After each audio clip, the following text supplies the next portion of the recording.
Everybody get up! Everybody get up! Everybody needs to understand that I'm more than simply a hype man for this rap group, just like Geico is more than just a company that can save you money. Geico also has fast and friendly claim service, so they can help you when you need it most.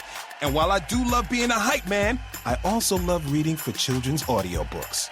Like Little Bo Peep, she lost a sheep, and she don't know where to find them. Go! Geico. Expect great savings and a whole lot more. We are the New York Knicks. I'm back in New York. Well, it's the Knicks. New York. We are the New York Knicks. New York. For this new season we're about to enter, the Knicks is taking no shorts, just like winter. New York, New York.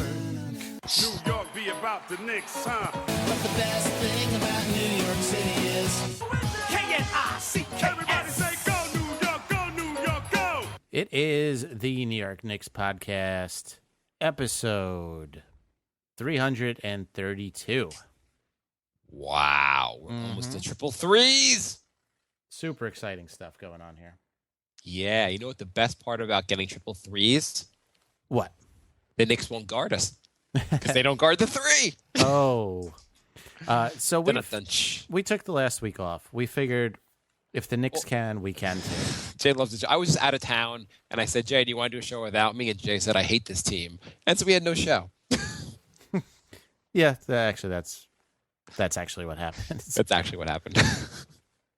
I'm back in town, and we're going to do a show today and talk about there are a bunch of games in the last 2 weeks that have happened. We are only going to cover the Bulls games and the Cavaliers game. And if Jay, you even try to talk about a game that happened before the Bulls game, I'm just going to hang up on you. Why would I want to? Who gives a crap? Who gives a crap in general? The only one things relevant are the Knicks beat the Bulls 2 in a row. That was interesting. I actually watched both those games. And then they played Cleveland to prove that what happened in the Bulls game is the Bulls suck and the Knicks aren't really getting better. Yeah, we got a couple questions that we could just address now. Did the Knicks figure it out, or are the Bulls in a free fall? Clearly, the Bulls are in a free fall.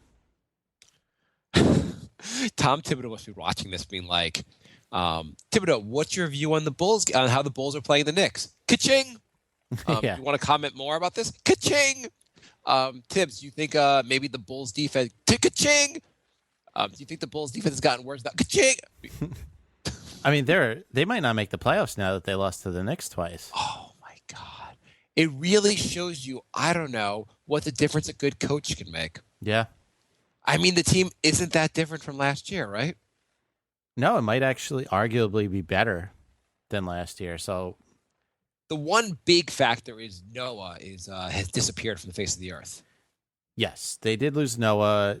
And he was a big stalwart in defense, and that actually is a huge difference. But the rest of the team forgetting how to play defense doesn't make sense. Noah did have the worst year of his career last year, unless you count this year. So he was terrible last year too. So I was thinking of 2 years ago. He's like 2 years ago he won Defensive Player of the Year, right? yeah, and then he's like, all right, well, mission accomplished. I'm done. Let me ride this out. Derrick Rose taught me that. Yeah. Yeah, but the Bulls, who I forgot how I mean, they just got their butts kicked by one of the worst teams, no offense, Knicks fans, in the NBA. Like 2 games in a row. It wasn't even like you watched one of them, you were like, oh, well, maybe that's just an anomaly. And the Bulls will like wake up the next night, and the Wolves woke up the next night and got their butts kicked again. It was fun just to have a break from all this losing crap.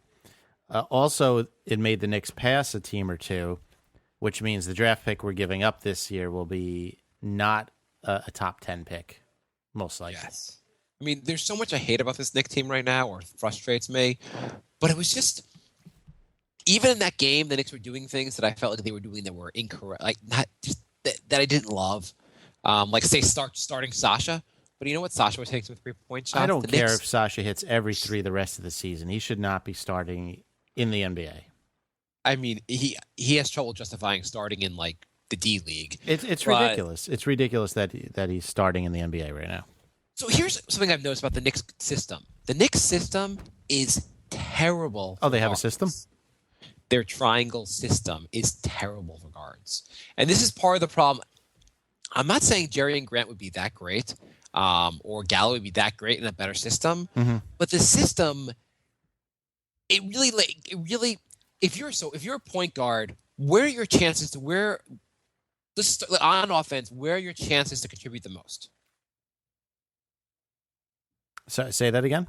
When you're a point guard, where's your chance to contribute the most? What part of the play? The first cut, Yeah, I mean, you're the first person with the ball in your hand. you're the one dribbling the ball up. Yeah. And your best chance to contribute is the initial 10 seconds of the clock, say, right? Right. And that's the idea of you breaking down the defense, creating mismatches, setting guys up, pick and roll, etc. Right? Correct. The Knicks system dictates that the first thing you do is give the ball up to a big man outside the arc and set up the triangle thing where the big man initiates the offense.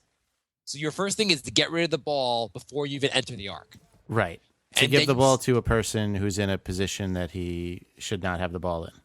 Right. And forgetting about the fact that guy should never have the ball. But your first thing is to give the ball up and not contribute. The best thing your best opportunity to contribute, that's taken out of your hands. Next, you're just standing around outside the arc, hoping someone passes to you so you can get back into the play. Nirvana Maestro wrote, how does Thibodeau not have a job after what happened to the Bulls? I mean, I don't know how, he's not the only reason I don't have a job is every team in the NBA call my cell phone at the same time my cell phone exploded. Right. Yeah, so basically, you give the ball up right away, and then you have to wait for the ball to be passed back out to you, and where you can shoot a three, say. Or maybe you cut back and you drive again. But basically, Grant dribbles the ball up, passes the ball like he's supposed to, and then kind of leaves the play half the time. Because they're bigs, the Knicks bigs, or the Knicks, someone down low is always going to shoot the ball anyway. Mm-hmm. So I feel like even if you play Grant 35, 40 minutes a night, he might get 6 points for you because the Knicks offense is designed not to have him that involved. He's looked a lot better now that he's getting more consistent minutes. He has looked better, but you know where he looks the best is when he actually is given the chance to actually drive to the lane. Yeah.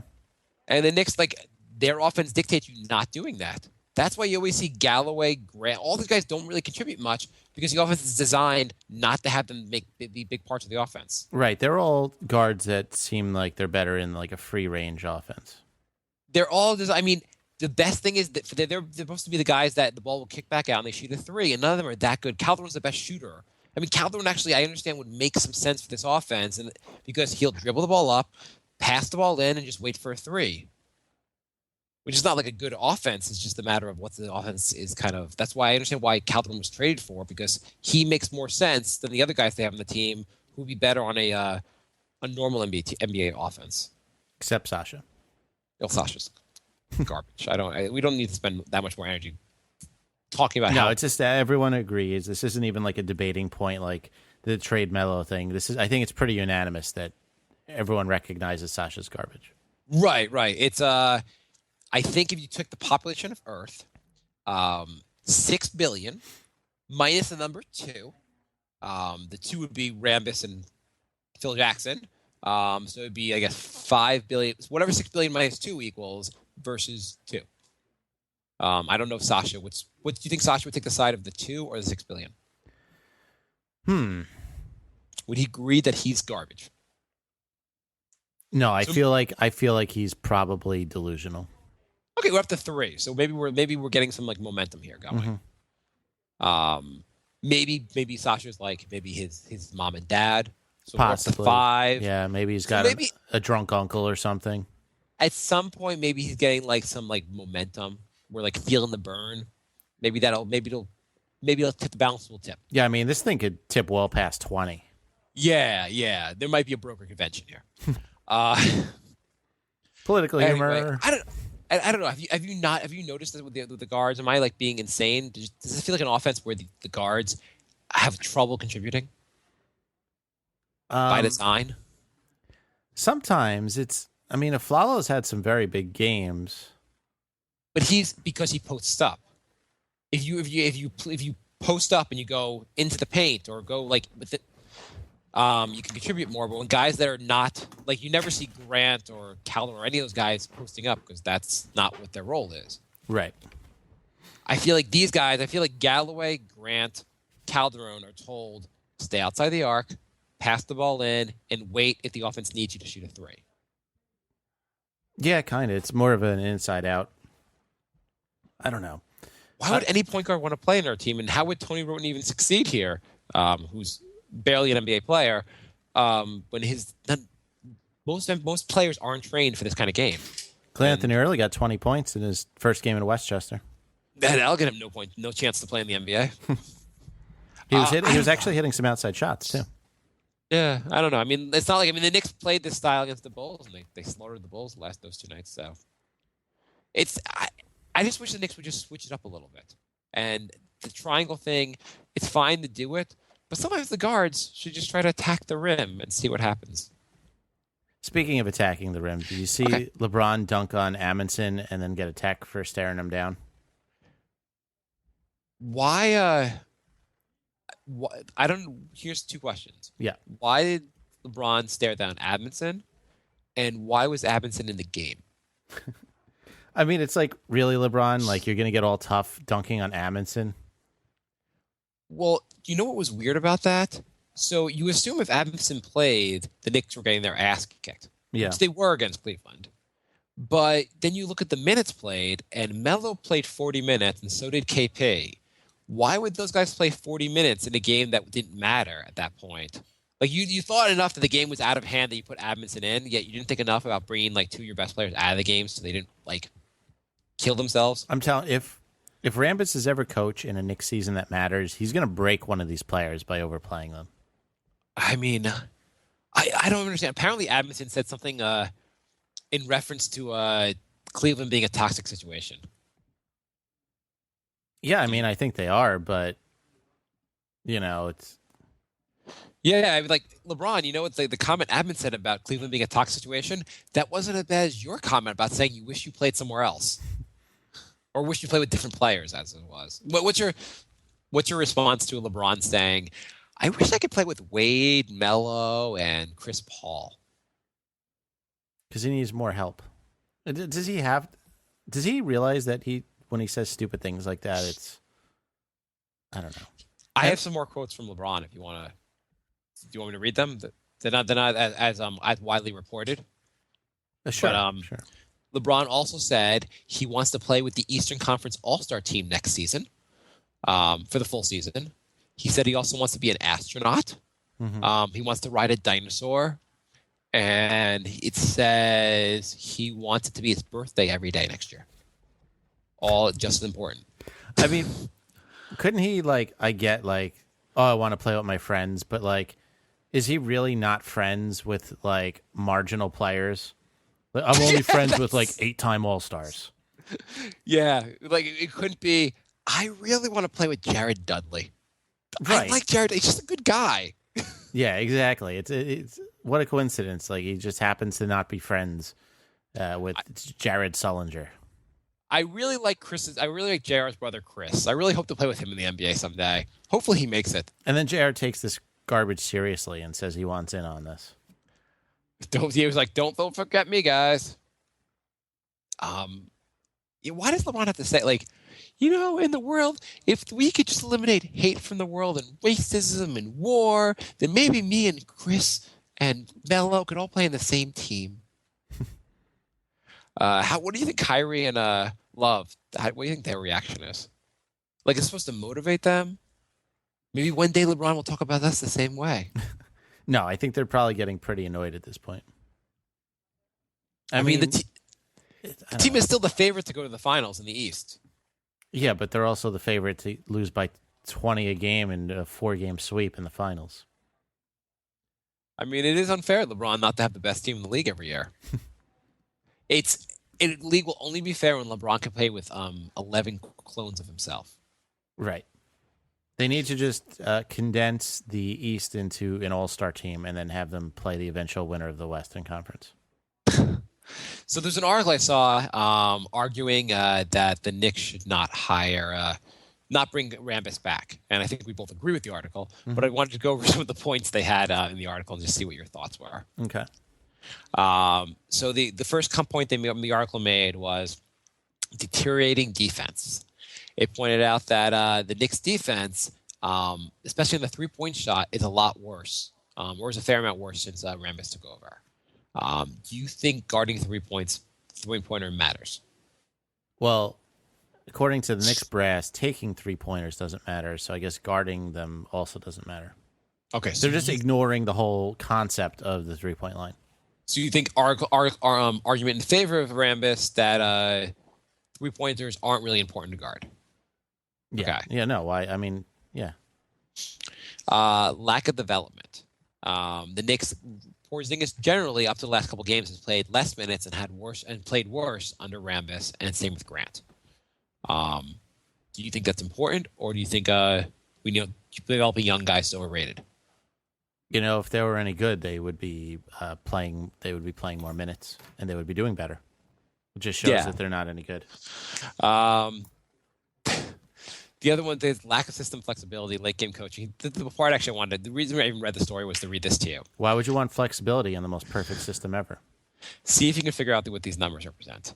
39, 23, 38, 41, 37, 35, 36, 41, 34, 40, 41, 39, 31, 43, 38, 30, 40. What do you think those numbers are? Knicks points at halftime. That could be it. It was Melo's minutes, but those seem pretty high also. But I like that. That was actually a better answer. There was also an article about saying that the Knicks. It was an article defending Melo, saying whatever you want to say about Melo, Melo has done so much for the team since he's been here, and the Knicks basically screwed him. Yeah, I mean, they should probably erect a statue in his honor. Well, basically, the failure to build around him, they said, is it's been beyond. Let me find this article. I can't believe with minimal draft picks and zero cap space, they weren't able to build an all-star team around him. But they've done a god-awful job trying to build. They have. No, they've done a bad job, but let's not make like the Knicks squandered this golden opportunity to build this team. The Knicks had almost no resources.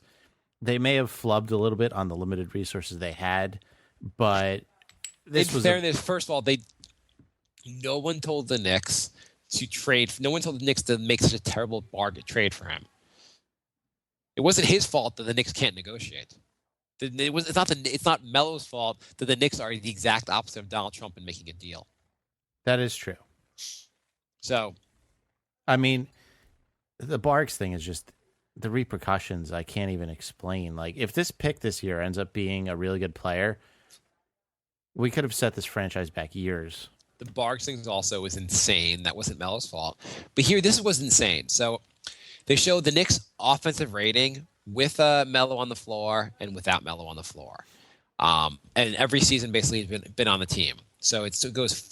His first season they were 14th, then they were first in the league, then they were 9th, 10th, 8th. They're basically hovering around a top 10 team in offense the entire time Melo's been here. Mm-hmm.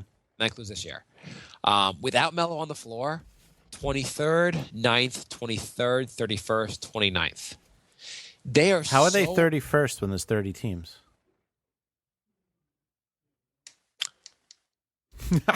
I don't know. They did worse than like the Westchester Knicks.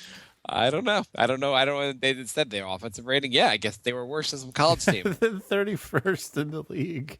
I don't understand. That actually is a good point, and I don't understand how these rankings work. There's a time-traveling expansion team who played a scrimmage in 2014, and they were better.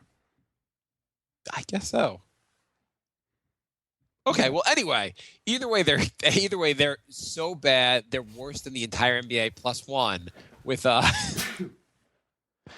without Melo on the floor. It's their ability when Melo leaves the floor, the team just falls apart the last couple of years. Yeah, well, that's what happens when you have one good offensive player. I mean, you should like limit his minutes just to like develop the rest of the players. You can figure out how to play without him. Yeah. But But there was also what they pointed out that was amazing is how many in 5 years as a Knick, he's played with 70 teammates, 4 head coaches, and 4 heads of basketball operations. So basically, a new everything every season. I knew everything. That's the part. The 4 heads of basketball operations, that's the part that's most insane. That is a lot of heads of basketball operations to have in like 2 decades, much less 4 years, 5 years. It's disgusting. And 70 teammates. It really is. He's played with enough teammates to fill the entire like conference. Wait, 70 in 5 years? 5 years, 70 teammates. Yeah, that's an entire team every year. That's 12 a year. Yeah. No, that's more. That's more, by the way. Yeah. I'm only doing accounting for a career. That's right. Yeah. Yeah. So they were just making the point that these are pretty good defenses of Melo. Yeah. They also should trade Melo because his goal should be is to win now, and the next goal is to win later.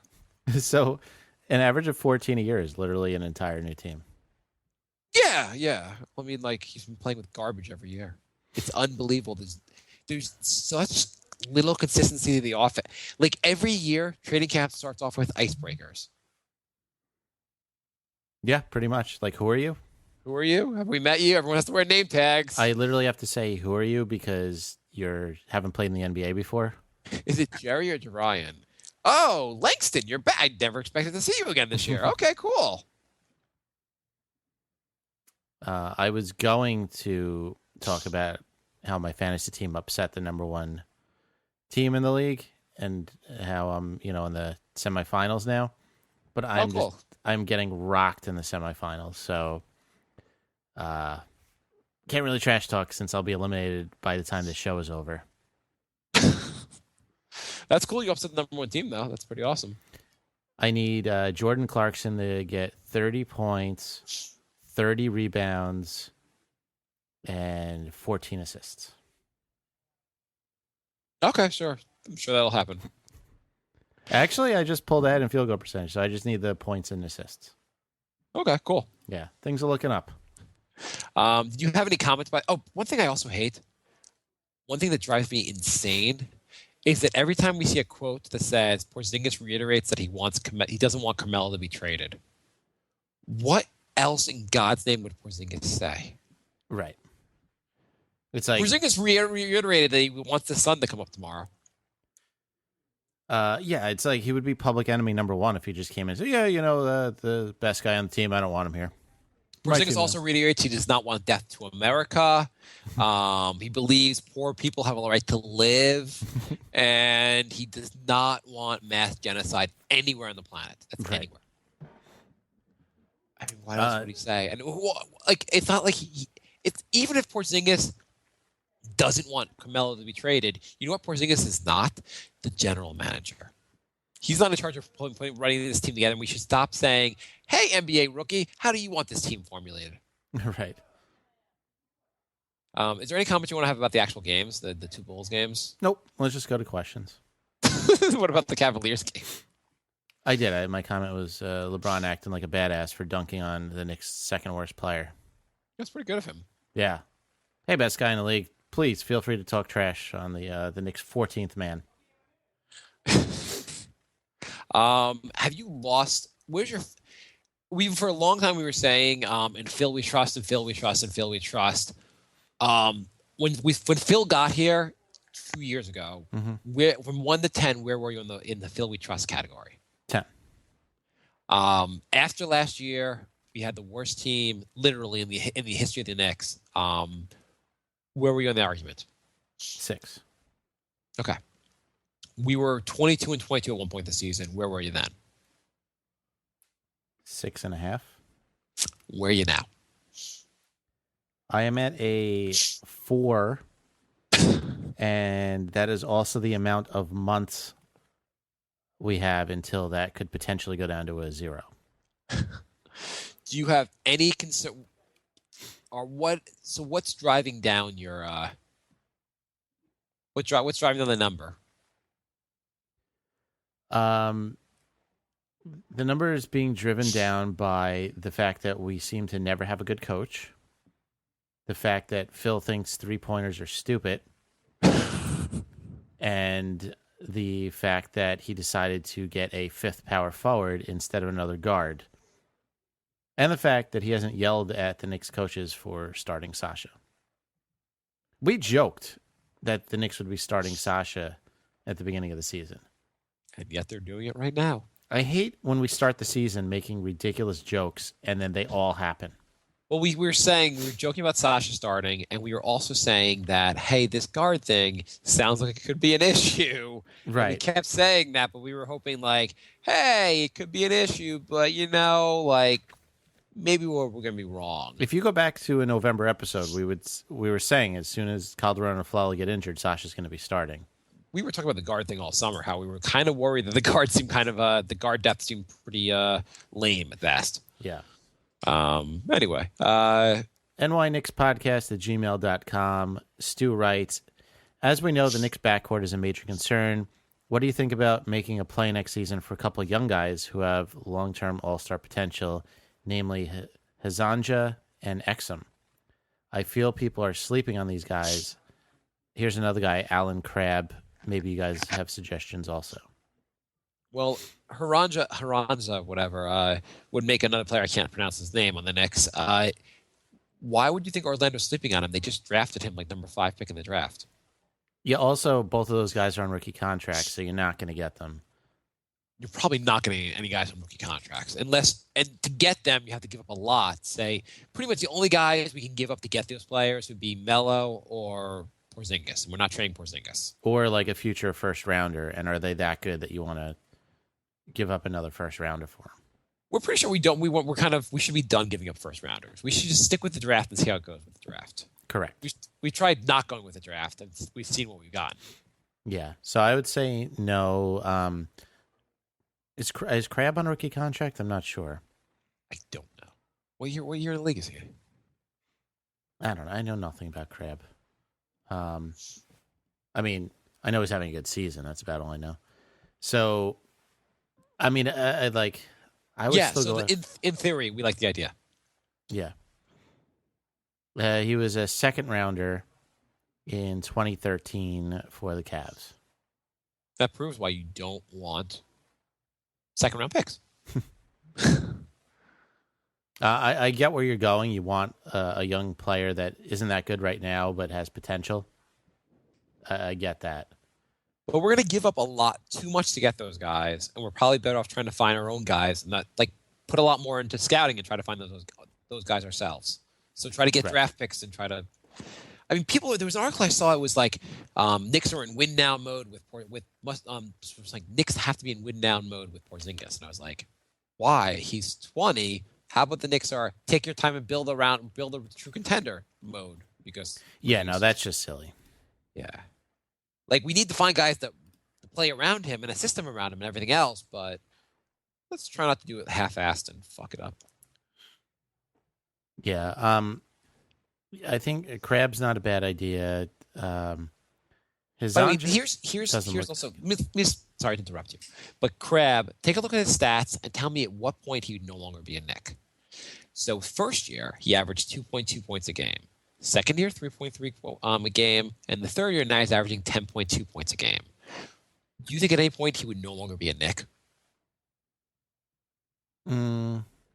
He would totally be cut after 3.3 a game. They'd be like, he's completely useless, and then he'd go on to do well elsewhere. You know that with it. Why? Just because that's happened with everybody we've had that's been young? We develop no one. We take no chances. If you haven't reached the All-Star team by your second year, you're garbage. We're like the developmental league for the rest of the NBA. Where are they now? Tim Hardaway. Not that I want him back, but he's apparently playing really well for the Hawks lately. Yeah, if he goes more than 2 weeks playing well, I'll be surprised. I still like having Grant better, especially because it's a position of greater need. But it kind of, maybe we should just start, and who knows how Grant's going to turn out, but I just feel like we make no effort to develop any players, and we've got to turn that around. And a guy like Crabb is an example of a guy that most guys in the NBA start slowly and build, and we have to get used to that. Yeah. We are also NY Knicks Podcast on Twitter. We didn't post the questions. The 4-year-old writes, please do Brink more because the season got very depressing very quick. So if you're a first-time listener, we have a comedy podcast called The Brink of Sanity. You can get that on iTunes or brinkofsanityshow.com. Nick writes, hey, why don't you say you are with the podcast when you do the random calls? I think it's funnier just asking questions about the Knicks. Yeah, but I think it's a good point. Maybe we should, at the end of it, say we're with the Knicks podcast. I don't know. I always think it's always weird because it's a prank call, so you feel weird going like, we pranked you here at Marc and Knicks podcast. You can find us. Here's our phone number. Call the cops. Not that they're going to call. I don't know. It's it always felt weird to me with a prank call to say who you are. Jay, should we start saying we start giving an identifying tag? Maybe that will increase listeners by mentioning our show. I think if it's a person who's cool with talking with us for a while, we could say that. We'll advertise one Walmart at a time. Well, like BB&B, when they talk to us for like 10 minutes, those type of people we could. The Chinese restaurant that just yells at us probably should not. Yeah, they won't be as excited. Also, Sunday's games capped off one of my best days of the season. I got some from the wife, and Calderon hit a last-second shot. What a day. I wish it was for a playoff-bound season. What do you guys think of Phil Jackson coaching home games and Rambus on the road? I have an idea of what Phil's plans are for this time, but I can't explain the Tony Roten investment if he's hurt and already can't shoot. I don't like the Phil home thing. I think you need consistency with coaching, and I don't think you could have two different coaches. Robin Lundberg on his show made the best point. He said, yeah, why not? It's like being an NBA coach is like a work from home job. He's like, my wife, we have a kid. She likes to have a work from home job so she can watch her kid and do her job at the same job. Maybe Phil has that also. Maybe he's got a kid he's got to watch. And that's why he's going to. I think it was funny. And Roten, we have no idea why you would sign a guy who's injured already. It's not like teams were lining up for him.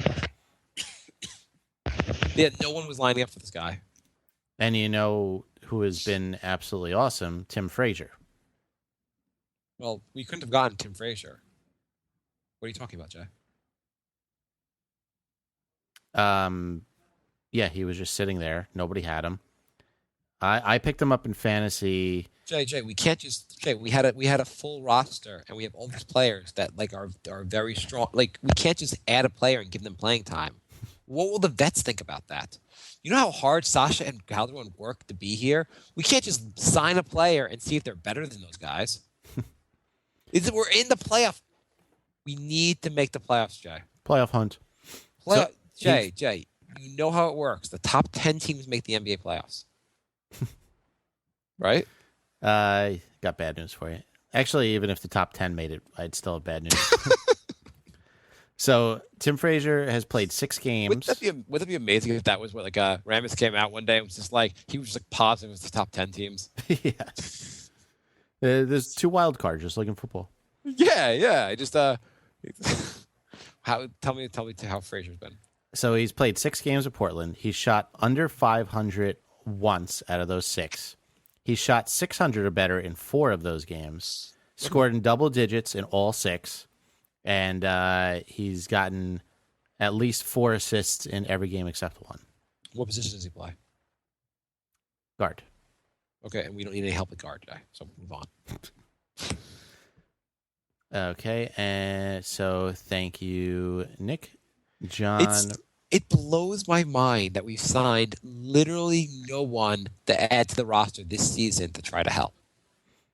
Phil has looked at the roster and said, it looks perfect. Everything's going to plan. No one needs extra playing time. No, we need to try no one else new.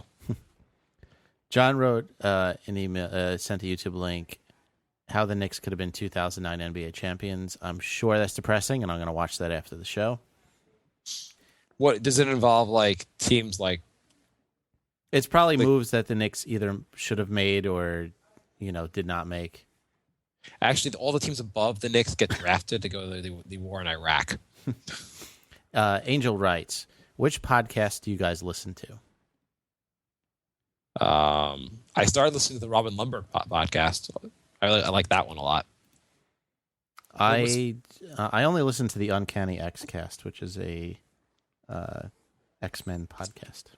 When I'm not in the show and Jay records without me, I listen to the podcast. I listen to the Brinker and Knicks, and I enjoy it. Sometimes I think about not coming back to the show and just having Jay do a show without me, so I have something to listen to. Angel also writes, is Wally Zerbiak still one of the post-game broadcasters? He hasn't been on set for the last few games. Not that I'm complaining. I think Swimcast does a pretty good job and is a nice contrast to the usual cast. Wally's still there, right? He just took a little time off?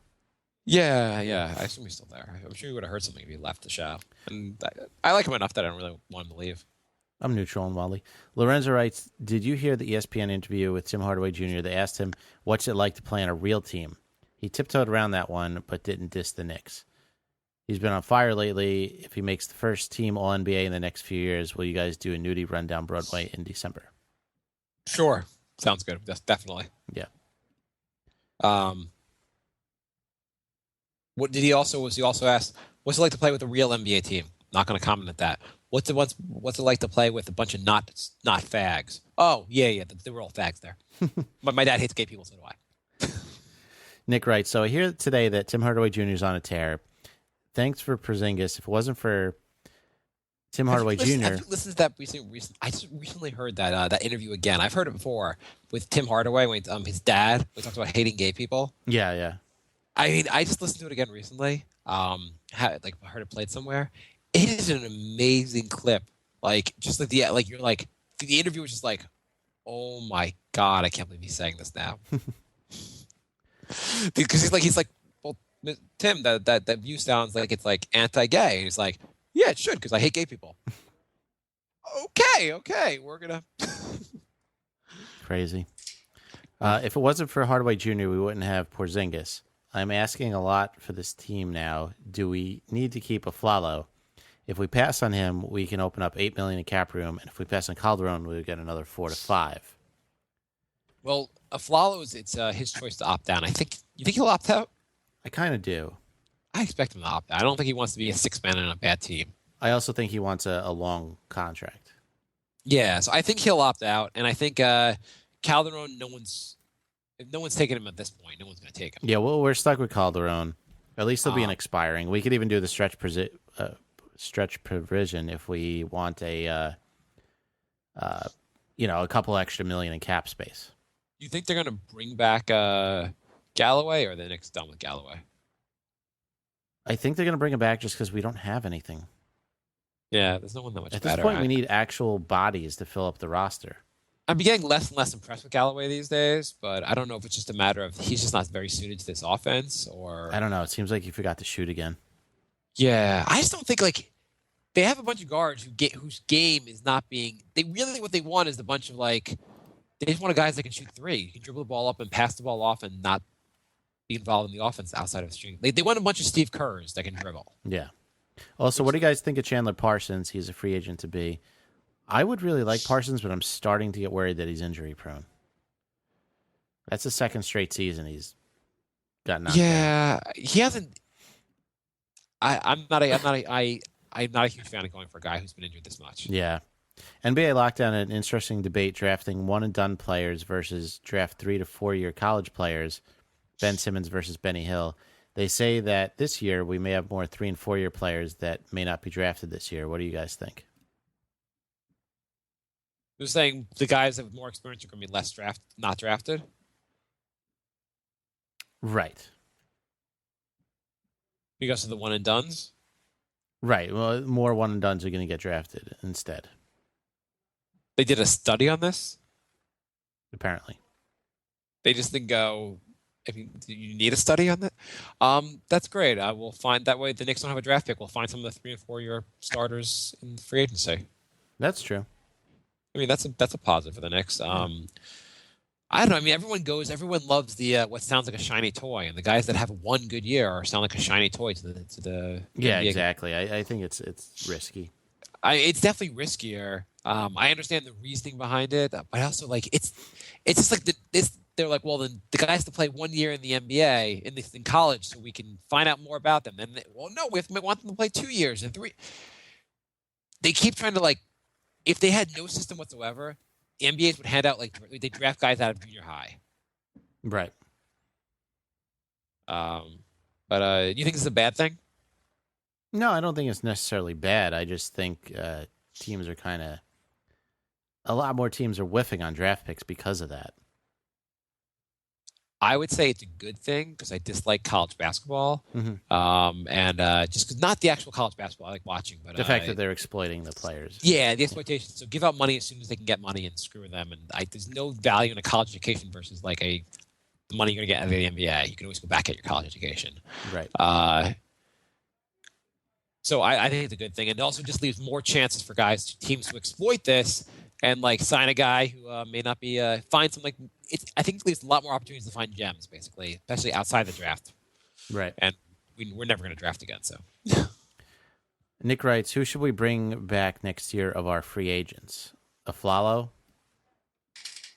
I would say no on Aflalo, but it's his choice. Yeah. Lou? No. We didn't play him this year, or he's terrible. I don't know why he's still on the roster. Right. Greek guy? I think we're done with him. Yeah. Jose? He's on the team no matter what. Yeah, he's not a free agent. Cleanthony? Yes, let's try him. Yeah, I would actually say yes to Cleanthony. Galloway? They were saying something about Cleanthony for next year, and they were saying, well, it's going to depend on how he does in the summer league. We can see how he is in the summer league and see how he is in training camp. I'm like, why don't we see how he is in the NBA season right now? Right. Who's the next one you said? Galloway? I mean, I think you're right. There's not much. They have to pay him more now, but as long as you don't have to overpay for him. It would have to be a really cheap deal. Seraphin? I don't know. The problem with Seraphin is you already have O'Quinn's already locked up for next year. So And the year after and the year after. Yeah, so what's the benefit of bringing Seraphin? I think generally you have Lopez as your starting center. Porzingis should get some minutes at center. And then you have O'Quinn. Plus we have that guy, the other guy. What's the guy's name overseas? Hernan Goza, who's supposed to be a backup quality, if not starting quality. Right. Yeah, I don't think we really need him. Sasha, obviously not. And Derek Williams. It's Derek's choice, too, right? I think so. I don't know if I'd overpay for Derek Williams. I think he's a good player, but I don't know if we're going to... I don't think he's a triangle player, basically, which Nick writes, yeah. What do you think about Parsons? We already covered that. And Kent Bazemore. Bazemore could be good. Yeah, I'd take a shot at him. Also, we may be able to steal Jordan Clarkson if the Lakers steal a couple of free agents this summer. He's been pretty good on my fantasy team. Do you want the Knicks to go all in and spend all the money on big name free agents? Not unless it's the right free agent. I'd rather get a bunch of young, good guys and actually develop. Like a team that actually ends up being good. Yeah, I mean, I do. The one thing I didn't mind about this plan was we weren't locked in on too many players going forward with the Knicks strategy for free agency last offseason. Mm-hmm. It seemed like and for the guys they signed for longer term deals, Lopez seemed like a good signing, obviously. O'Quinn seems like a miss. That's the only real miss from last summer as far as guys they signed. Right. And then John just sent a quote from Taj Gibson that said, "Hell yeah, I'm embarrassed. We're losing to trash teams." So basically just called the Knicks trash teams.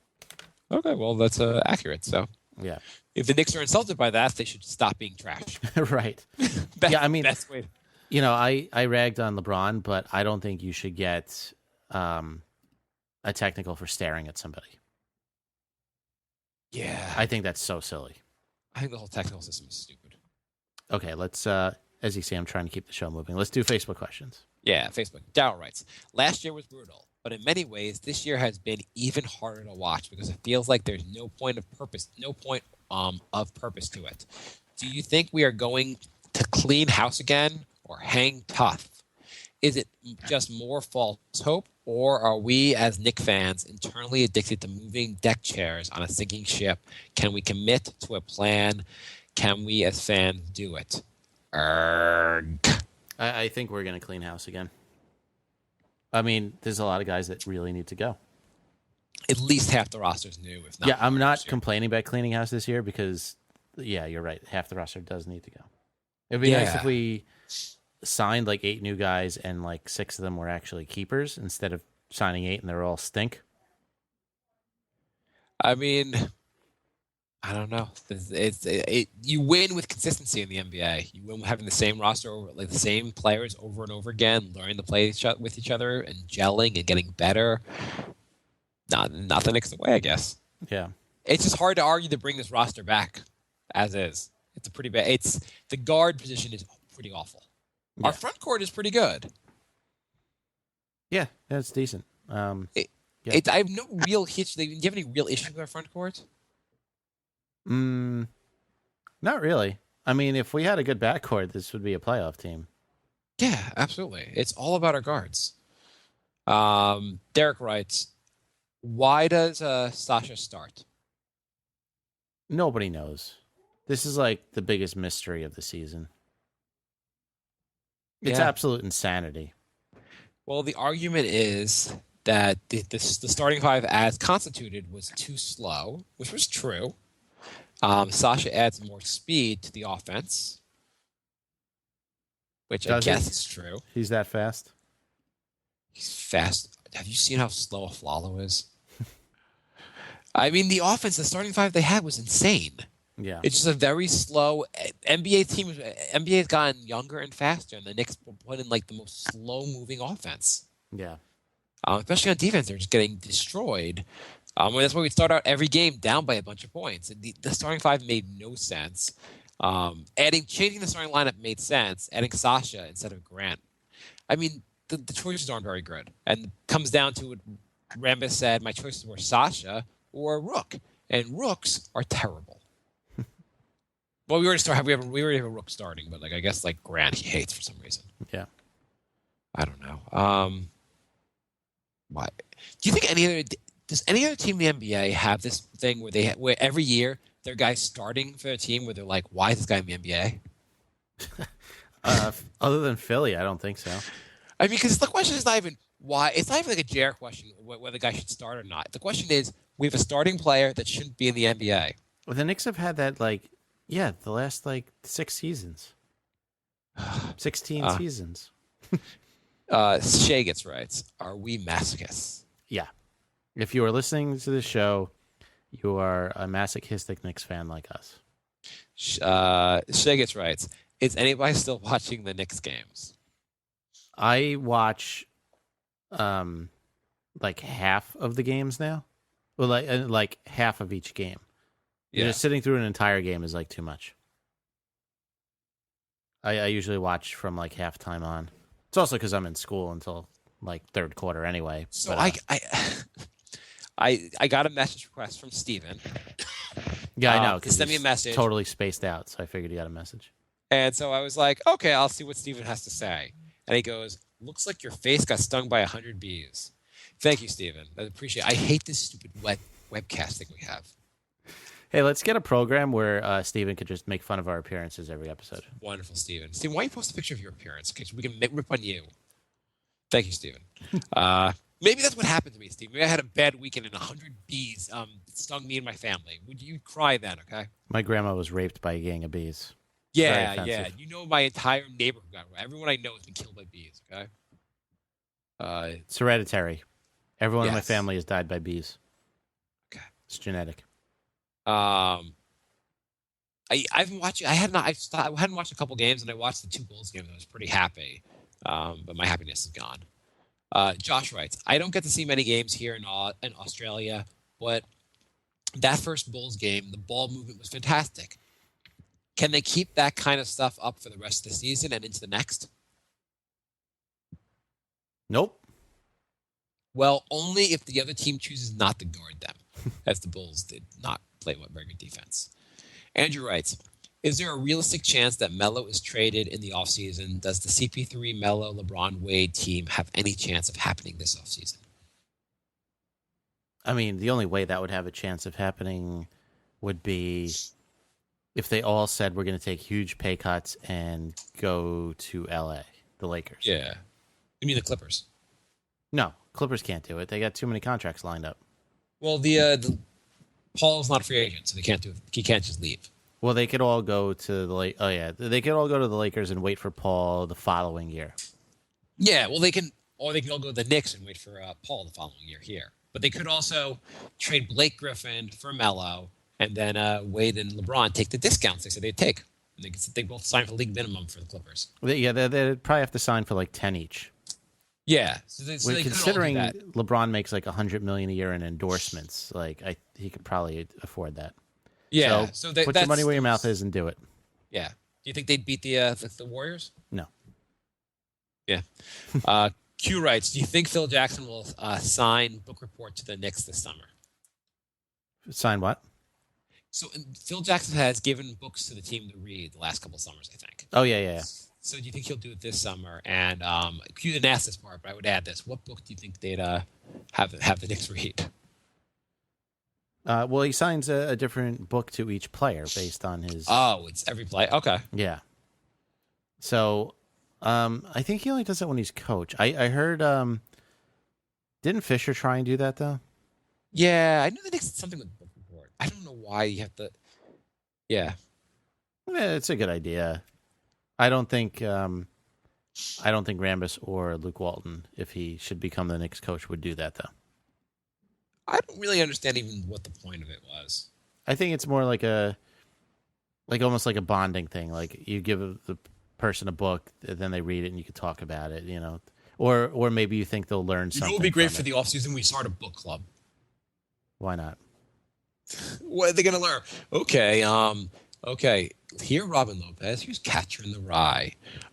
Grant, you get War and Peace. I know the book. I'm sure there's some purpose to this.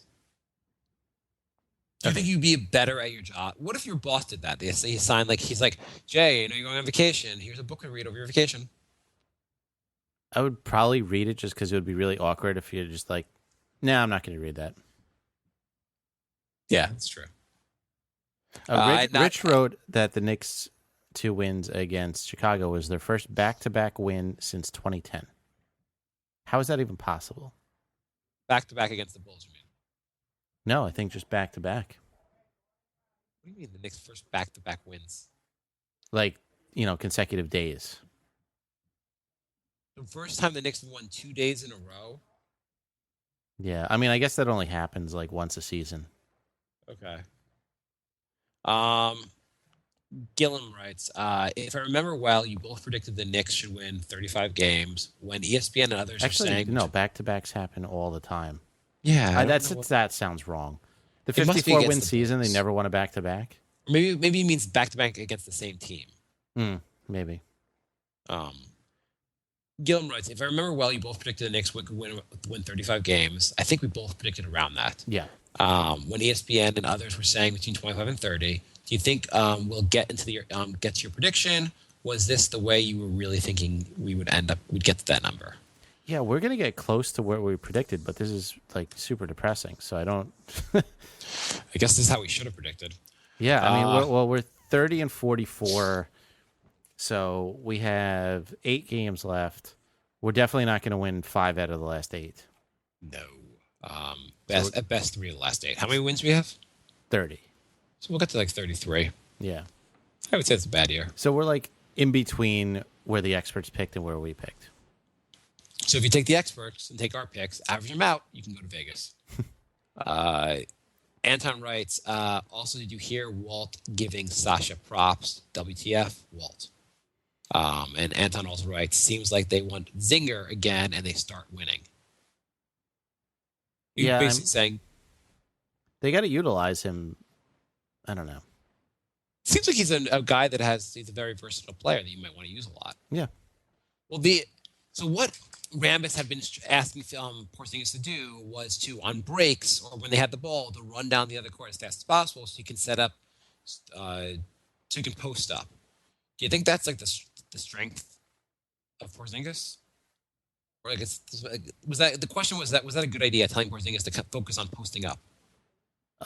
No, because I think he's at the stage in his career where I think if you tell him to do something, he's just going to overthink it. I think he just needs to, if he thinks he could post up his defender, do that. But if he thinks he's better off taking a three, do that. Like I don't want him like overthinking what he's supposed to be doing. You know what I mean? Just play naturally. He's his size. His size is not really there yet to really be a really big post-up player. Mm-hmm. And I don't know why the offense has to run around. Like everyone on the team posts up.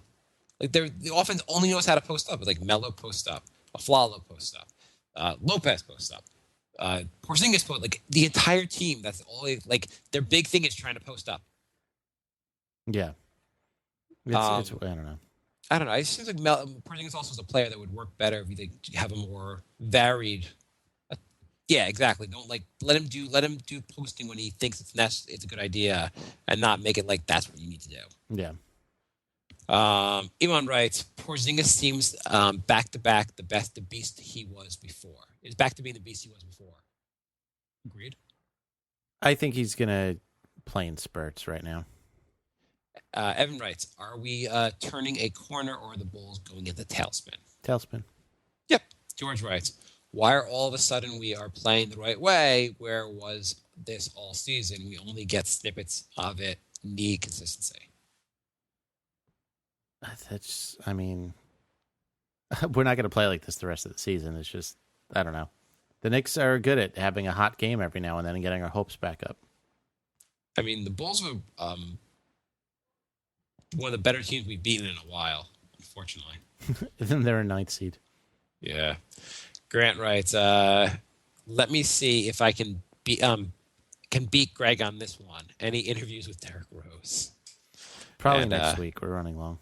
Yeah, running long. And I don't think there was anything that Derrick Rose worthy to even add.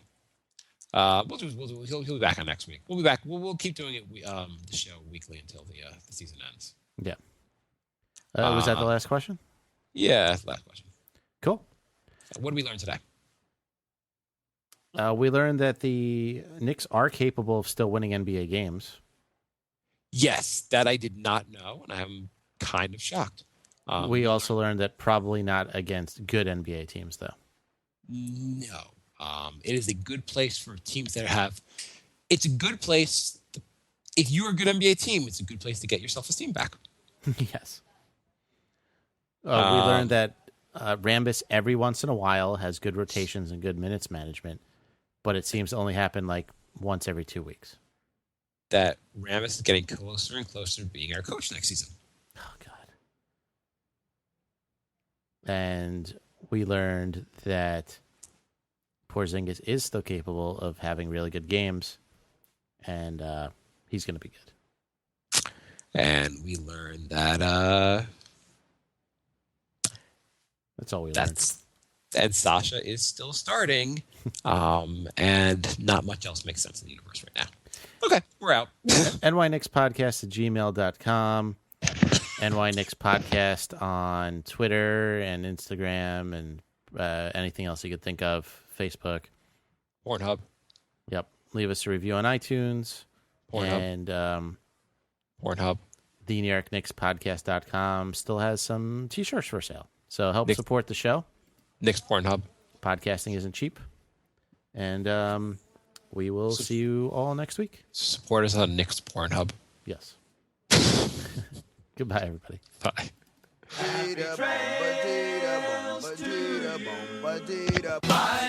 My love. Goodbye, everybody. Goodbye. It's all over. Goodbye. It's time to go. This is the end. Say goodbye. You better go away. I'm gonna leave you. It's the end. Goodbye. Goodbye. Just leave me alone. Feels so good to say goodbye. I'm sick and tired and I'm saying goodbye. Goodbye, girl. Goodbye, goodbye, goodbye. Everybody. I've switched a lot of things in my life, but it's never worked out. I switched to being a vegetarian, but ate more bacon than ever. Every time I switch lines at the grocery store, I never pick the fast one. But one thing that totally worked out is I switched to Metro PCS and got a free Samsung Galaxy. Make the right switch too. Move to Metro PCS and get a free Samsung Galaxy J7 with a huge 5.5-inch screen. Metro PCS. Wireless. Figured out. Coverage not available in some areas. Plus sales tax. Excludes numbers on the T-Mobile network. See store for details, terms, and conditions.